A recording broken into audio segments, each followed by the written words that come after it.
सभी साथियों को नमस्कार। मैं कुलदीप कुमावत के स्टडी परिवार की तरफ से आप सभी का हार्दिक अभिनंदन करता हूं। साथियों, आज हम उपस्थित हुए हैं एक बहुत ही महत्वपूर्ण विषय के साथ, जिसका नाम है हिंदी के विभिन्न साहित्यकारों के अनुसार हिंदी का प्रथम कवि। हिंदी का प्रथम कवि किसे माना जाता है, यह बहुत ही बड़ा प्रश्न अपने सामने रहता है, क्योंकि अलग अलग साहित्यकारों ने अलग अलग कवियों को प्रथम कवि ठहराया है, जो अक्सर परीक्षा में प्रश्न पूछे जाते हैं। यह हिंदी साहित्य का इतिहास का अगला चरण है। इससे पहले हिंदी साहित्य का प्रारंभिक चरण में आदिकाल की परिस्थितियाँ, विशेषताएं, नामकरण की समस्या आदि से संबंधित कई वीडियो अपलोड किए जा चुके हैं। अगर आप मेरे YouTube चैनल पर नए हैं तो साथियों, मेरे YouTube चैनल को सब्सक्राइब करें, लाइक करें, कमेंट करें और शेयर करें। हिंदी की सभी महत्वपूर्ण जानकारी साथियों इस चैनल के माध्यम से दी जाती है। हिंदी में जितने भी कवि हुए हैं, या कहें अपन नेट का जो पाठ्यक्रम है उससे संबंधित, जैसे नाटक से संबंधित जो वीडियो है वह अपलोड किए जा चुके हैं। अगर आपने उनको नहीं देखा है तो एक बार उनको देखिए। इसके अलावा आचार्य रामचंद्र शुक्ल के महत्वपूर्ण कथन हैं, उनके 17 भाग अपलोड किए जा चुके हैं। आज इस वीडियो के माध्यम से हिंदी का प्रथम कवि जानने का अपन प्रयास करेंगे। किस साहित्यकार ने, किस इतिहासकार ने किसे हिंदी का प्रथम कवि माना है। बढ़ते हैं इस वीडियो में और देखते हैं। सब्सक्राइब, लाइक, कमेंट और शेयर जरूर करें और वीडियो अंत तक जरूर देखें।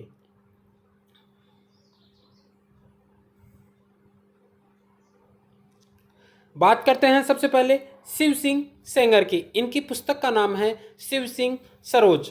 इन्होंने हिंदी का प्रथम कवि स्वीकार किया है पुष्य या पुंड कवि, जिनका समय माना जाता है संवत 670। यह समय भी कई बार परीक्षाओं में पूछा गया है, पुष्य या पुंड कवि। ध्यान रखना दोस्तों, ये प्रश्न परीक्षा में आ सकता है। इसके अलावा अगले कवि की चर्चा करें तो मिश्र बंधु का नाम आता है। मिश्र बंधु में जैसा कि आपको पता है गणेश बिहारी मिश्र, सुखदेव बिहारी मिश्र, श्याम बिहारी मिश्र, 3 कवियों के इतिहासकारों के नाम आते हैं। इन्होंने भी पुष्य या पुंड कवि को ही हिंदी का प्रथम कवि स्वीकार किया है। इनका समय संवत 617 माना जाता है। अगले की चर्चा करें आचार्य रामचंद्र शुक्ल। आचार्य रामचंद्र शुक्ल ने हिंदी का प्रथम कवि मुंज या भोज का माना है, जिसका समय है 993 ईस्वी। मुंज या भोज का समय माना जाता है 993 ईस्वी। बहुत ही महत्वपूर्ण है। इसके अलावा एक महत्वपूर्ण बात कि प्रथम महाकवि किसे माना गया है। आचार्य रामचंद्र शुक्ल ने चंद्रबरदाई, विशेष कि शुक्ल ने पृथ्वीराज रासों के रचयिता चंद्रबरदाई को हिंदी का प्रथम महाकवि माना है और इनकी रचना पृथ्वीराज रासों को हिंदी का प्रथम महाकाव्य भी स्वीकार किया है। यह भी परीक्षा में कई बार प्रश्न पूछा गया है। आप इस प्रश्न से कई बार रूबरू हुए होंगे। अगले कवि की बात करें तो चंद्रधर शर्मा गुलेरी का नाम आता है, जिन्होंने भी मुंज कवि को ही हिंदी का प्रथम कवि स्वीकार किया है और इनका समय है 993 ईस्वी। बहुत महत्वपूर्ण है। इसके अलावा अगली चर्चा करें हजारी प्रसाद द्विवेदी की। हजारी प्रसाद द्विवेदी ने अब्दुर रहमान, जो कि 11वीं सदी के हैं। दोस्तों, प्रश्न कई बार परीक्षा में ऐसे प्रश्न पूछे गए हैं कि 11वीं सदी के हैं कौन, अब्दुर रहमान। इनको हिंदी का प्रथम कवि स्वीकार किया है। 11वीं सदी भी आपको ध्यान में रखना है। अगली चर्चा करते हैं अपन डॉक्टर राम कुमार वर्मा की। डॉक्टर राम कुमार वर्मा ने, इनकी पुस्तक का नाम था हिंदी साहित्य का आलोचनात्मक इतिहास, जो 1938 में लिखी गई थी। उसमें यह संधि काल का समय 693 ईस्वी से स्वीकार करते हैं और 8वीं सदी के कवि, जो कि अभ्रंश भाषा के कवि थे स्वयंभू, उसको हिंदी का प्रथम कवि स्वीकार करते हैं। कुछ विद्वानों ने यह भी माना है कि अभ्रंश के कवि को प्रथम कवि मानकर इन्होंने बहुत बड़ी भूल की है। लेकिन अगर परीक्षा में पूछा जाए कि डॉक्टर राम कुमार वर्मा ने हिंदी का प्रथम कवि किसे माना है, तो स्वयंभू को, और जो किस समय के थे, 8वीं सदी के थे। ये भी विशेष रूप से ध्यान में रखना है।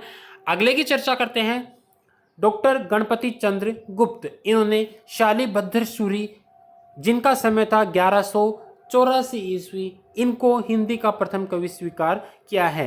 डॉक्टर गणपति चंद्र गुप्त की पुस्तक थी हिंदी साहित्य का वैज्ञानिक इतिहास, जो 1965 में लिखी गई थी। उस पुस्तक के अंतर्गत इन्होंने शालिभद्र सूरी को हिंदी का प्रथम कवि स्वीकार किया है। गणपति चंद्र गुप्त ने शालिभद्र सूरी की रचना भरतेश्वर बाहुबली रास, विशेष रूप से ध्यान में रखना है, भरतेश्वर बाहुबली रास को हिंदी की प्रथम रचना भी माना है। अगर प्रश्न पूछा जाए कि गणपति चंद्र गुप्त के अनुसार हिंदी की प्रथम रचना कौन सी है, तो वह है भरतेश्वर बाहुबली रास।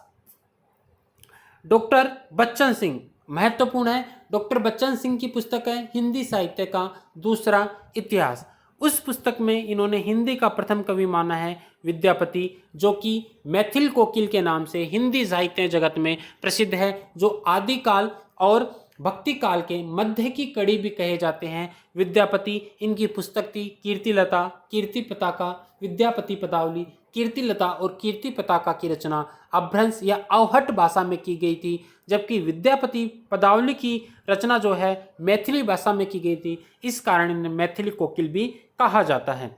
अगले की चर्चा करें, राहुल सांकृत्यायन और डॉक्टर नगेंद्र, इनके अनुसार सरपा को प्रथम कवि माना जाता है। सरपा जो जिनका समय है 769 ईस्वी। विशेष रूप से ध्यान में रखना है कि राहुल सांकृत्यायन और डॉक्टर नगेंद्र ने इनको सरपा या सरपाद को प्रथम कवि माना है, जिसका समय है 769 ईस्वी। सरपा 84 सिद्धों में से एक है। यह सर्वमान्य मत माना जाता है, अर्थात अधिकांशतः विद्वानों ने हिंदी का प्रथम कवि सरपा को माना है, क्योंकि इनकी कोई विशेष रचना तो नहीं मिलती, लेकिन इनके जो पद मिलते हैं उन पदों में हिंदी के शब्द देखने को मिलते हैं।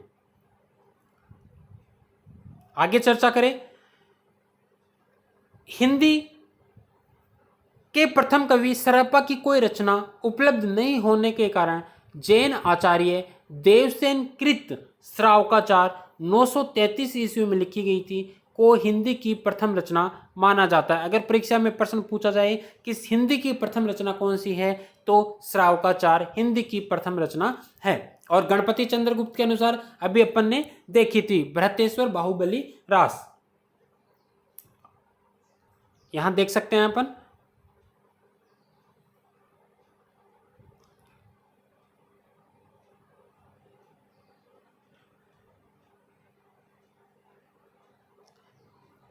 ये देखिए भरतेश्वर बाहुबली रास, गणपति चंद्रगुप्त ने शालिभद्र सूरी की भरतेश्वर बाहुबली रास को हिंदी की प्रथम रचना माना है। इसको भी विशेष रूप से ध्यान में रखना है। और गणपति चंद्रगुप्त न देकर अगर आपको दिया जाए कि हिंदी की प्रथम रचना कौन सी है, तो वह है श्रावकाचार, जो किसके द्वारा लिखी गई है, जैन आचार्य देवसेन के द्वारा लिखी गई है, जिसका समय है 933 ईस्वी। श्रावकाचार में 250 दोहों में श्रावक धर्म या गृहस्थ धर्म का निरूपण किया गया है। श्रावकाचार की भाषा अपभ्रंश का प्रचलित रूप है, जिसमें आरंभिक हिंदी के दर्शन होते हैं। इस कारण विद्वानों ने श्रावकाचार को हिंदी की प्रथम रचना माना है। दोस्तों, बहुत महत्वपूर्ण वीडियो है। इससे संबंधित एक ना एक प्रश्न हर परीक्षा में अक्सर पूछा जाता है। दोस्तों, लाइक कीजिए, शेयर कीजिए, कमेंट कीजिए। अगला वीडियो हिंदी साहित्य का इतिहास के अगले चरण को लेकर होगा। धन्यवाद।